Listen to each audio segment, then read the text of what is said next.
రాజ్యంలో నిర్మల్ జిల్లా కేంద్రంలో శనివారం పండుగ వాతావరణం నెలకొంది. ఉదయం నుండే గాంధీ కూరగాయల మార్కెట్, గాంధీ చౌక్, పాత బస్టాండ్, కొత్త బస్టాండ్ ప్రాంతాల్లో పూజా సామాగ్రి, గణపతి విగ్రహాలు, పూలు, పండ్లు కొనుగోలు చేసేందుకు కొనుగోలుదారులు తరలి రావడంతో ఆ ప్రాంతాలన్నీ కిటకిటలాడాయి. అటు గ్రామాన పట్టణ ప్రధాన కూడళ్లలో ఏర్పాటు చేసిన మండపాలకు గణనాథులను తరలించారు. మండపాల వద్ద ఉత్సవ కమిటీల సందడి నెలకొంది. గణపతి పప్ప మోరియా, జై గణేష్ మహారాజ్ కి జై అంటూ చిన్నారులు, పెద్దలు నినాదాలు చేస్తూ చిన్న వినాయకుల నుండి భారీ బొజ్జ గణపేలను బాజా భజంత్రీల మధ్య వాహనాల్లో తరలించారు. ఎటు చూసినా పండగ సందడే కనిపించింది. ప్రధాన మార్కెట్ కోలాహలంగా మారగా పోలీసుల బందోబస్తు కూడా ఏర్పాటు చేశారు.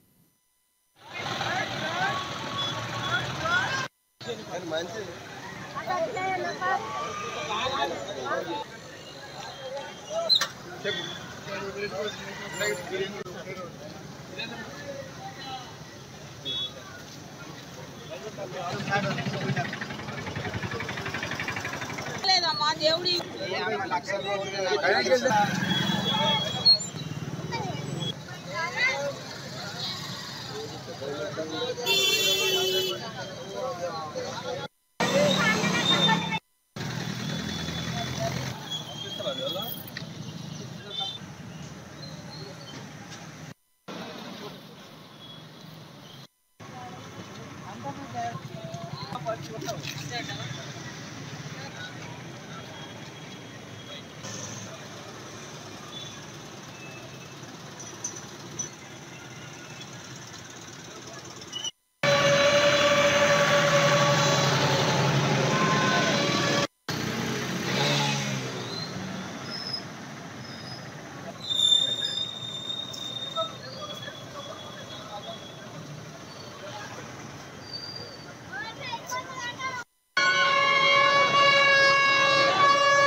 Gracias.